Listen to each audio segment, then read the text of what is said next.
Hey guys, it's Courtney, and I am creating a very quick, clean, and simple card using the Cup of Java stamp set by Penny Black. And this will be a one-layer card. So I have a piece of Nina Solar White 80-pound cardstock cut down to 4¼ by 5½. Just going to go ahead and stamp my image, and we'll move right in with the Copic coloring. I'm going to color this a lot different than I normally do. Because this is a round object, I want my highlight to be in the center. And I want to color this all different colors as far as the stripes and the pattern go. And I don't want to have to worry about bringing out 100 markers to achieve that. So I'm doing all of my shading first, and then I'll bring in my color. And I'm doing my shading with my cool gray markers. You can do this with any grays. I just kind of go towards the cool grays. I think they work the best. So I'm starting off with the C5 and just adding some shading on either side of the cup, as well as the little bottom piece of the cup, and the saucer underneath. There would be some shading where it's from behind the cup itself, I guess, if that makes any sense. Then extending that out with the C3 and then finally the C1. I am leaving just a little bit of white in the center. I'm not like that will matter too much once we have everything colored. I'm also going to add some shading on the inside of the cup as well, and where her leg is, that would also create a shadow. So I'm just putting a little bit of a shadow there with that same C5, C3, and C1. And then we'll go ahead and add color to the cup. So I wanted like I said, I wanted a couple of different colors on here and didn't want to have to worry about doing the shading. So I'm going to color these areas in solid. So for the BG72, I'm covering up the entire top part of this cup. And you can see that you still have that shading underneath from where we added the cool gray markers. So I don't have to worry about doing any other shading with the BG markers, just that one color is fine.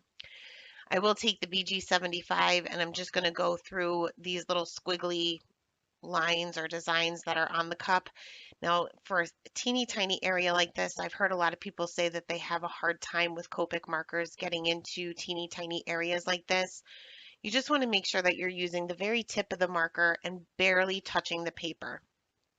The ink will spread a little bit, but I find that it spreads less once you have kind of like a base layer down, and being we already have those cool grays down plus that BG72, I didn't really have a problem. So for the little stripes, I'm going to bring in some BV markers, and I'm just going to color these every other one. Again, not having to worry about doing any shading because we have those cool gray markers down first. Next, we'll move on to this girl here sitting in this cup. I'm going to start off with her skin tones, and I'm going to only be using 3 colors here for her skin and her hair, just because these areas are pretty teeny tiny. Oh, I did color the inside of the cup too with that BV02. Um, so I'm going to start off with my lightest color, just mapping out my darkest areas, which will be underneath where her hair is and on her arms and legs, which are super skinny. You don't even have to do any shading here because they are so skinny, or maybe just stick to 2 colors. Next, I'll go in with my darkest color and go over those same areas that we had mapped out with the E01, just concentrating a little bit of a shadow underneath on the bottom part of her leg and arm. Then extend those areas out with the E11, and then finally going back in with the E01 to fill in the rest of those areas.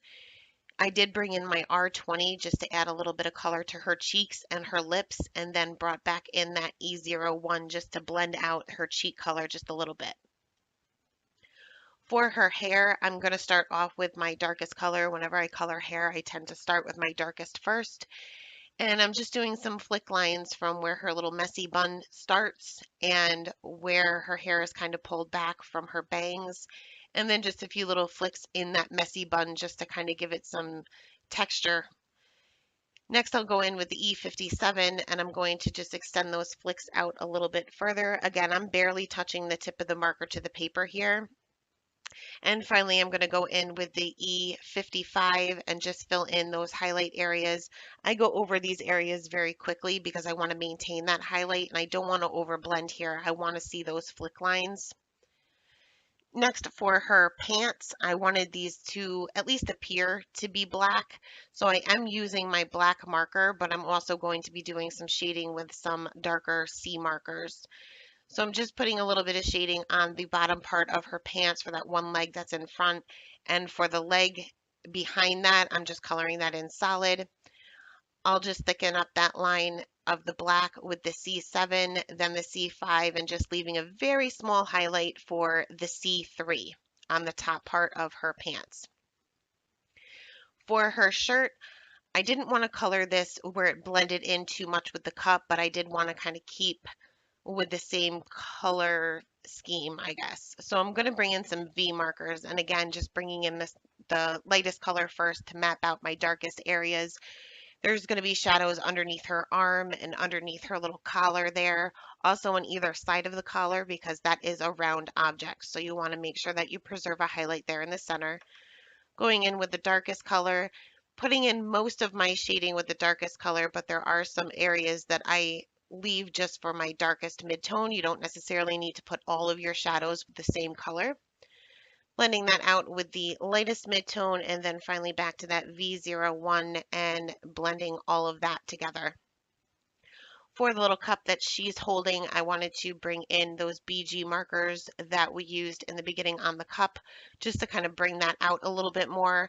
So again, just coloring this with the same three colors that I used on the cup, but just doing the shading on either side. Again, round object, highlight in the center. Also doing the back part of the cup that you can see behind where the actual coffee is inside of it. And for the coffee, I'm not going to do any blending or any shading at all for this. I'm just going to go in with my E57 and color that in solid. And I wanted to create a shadow underneath the cup itself. I do fix up any areas with my colorless blender because I tend to be a little bit messy sometimes. So for my shadow, I'm going to start off with the darkest color, which is the C5. And I'm just going to basically just draw a line underneath the object itself that you're creating a shadow for.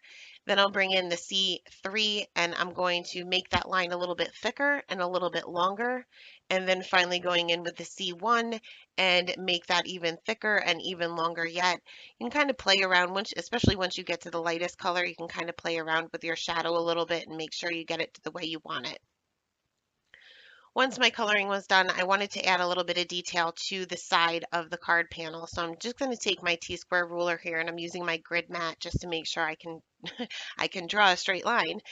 And I'm going to start with the BG72.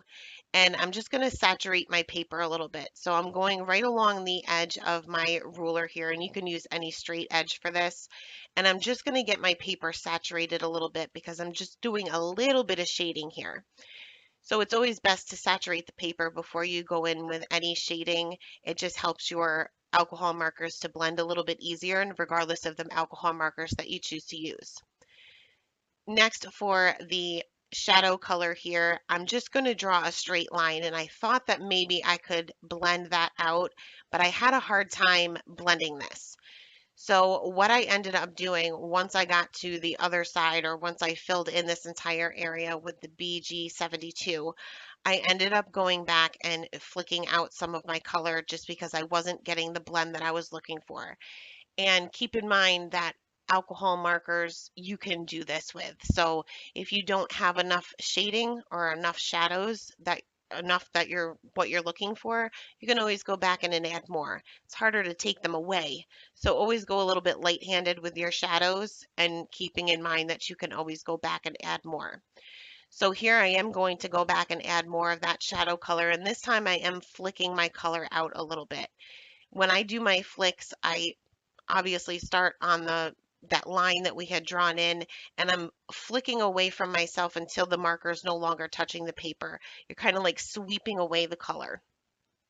And I'm going to go ahead and go in with the BG72, and I'm doing the same thing. I'm starting about midway where my flicks left off for the darkest color, and I'm flicking to the edge of the paper. And then I'll go back in and, fill in any areas that I maybe didn't flick all the way to the edge or didn't get a perfect blend. You can go over it as many times as you want.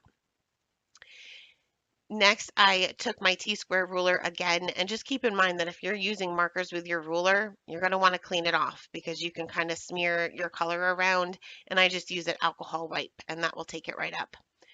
So this time I'm going to take my black marker, this is the 100 marker, and I'm just drawing a straight line. So on the one side of that stripe that we've already colored. And the top part, I didn't feel like it wasn't totally, it was straight, but it kind of smeared a little bit. So in order to fix that up, I just took a white gel pen and just kind of touched up some of that area so that it did appear to be still straight. And finally, I took my VersaFine Onyx Black ink as well as the sentiment from the stamp set, and I just stamped that directly above her, more towards the left to kind of even things out a little bit. Once that was done, I adhered everything to an A2 size card base, and that is the card for today, guys. Thanks a lot for stopping by and have a great day.